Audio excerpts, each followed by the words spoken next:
অবস্থা দেখেন আপনি, ওইখানে ক্যামেরা দেখেন, এই যে এই গাড়িটা অটোটা কিছুক্ষণ আগে পল্টি খাইছে। আমি সকাল থেকে এই পর্যন্ত দেখলাম 5টা গাড়ি পল্টি খাইছে। একটু আগে মহিলা ছিল, স্কুলের বাচ্চা ছিল, এটাও পল্টি খাইছে।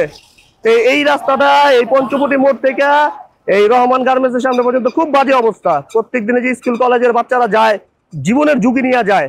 তো এই রাস্তাটা হালকা একটু মেরামত করে দিলে তো, আপাতত কাজ চলতেছে, চলুক। এই যে বৃষ্টির পানি টানি জমছে, একটু মেরামত করে দিলে তো একটু গাড়িগুলো ঠিকঠাক চলতে পারে। কমলালে আইতাছি ঢাকাতে, এনে ইয়া বেড়াই আইতাছি উবুতে আসতে পয়লা গেলাম গা, পা ভাঙে না লাগেন, বাঁচাইছে আল্লাহ তাআলা, শুকর করুন।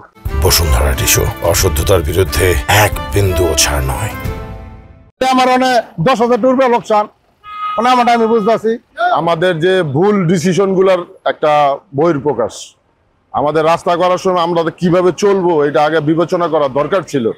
সরকার সেই বিবেচনা না করে আমাদের রাস্তার কাজ ধরে ফেলছে। এখন আমাদের এই রাস্তা দিয়ে চলাফেরা করাটা খুব দুষ্কর ব্যাপার। একজন রুগী, হার্টের রুগী, সে হার্ট অ্যাটাক করে হসপিটাল পর্যন্ত পৌঁছাইতে পৌঁছাইতে সে 2 বার মারা যাবে।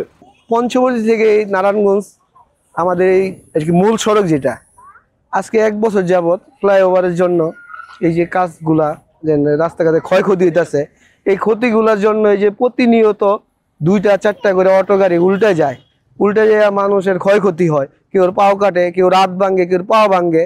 এতে তো আমরা বিপদগ্রস্ত হইতাছি।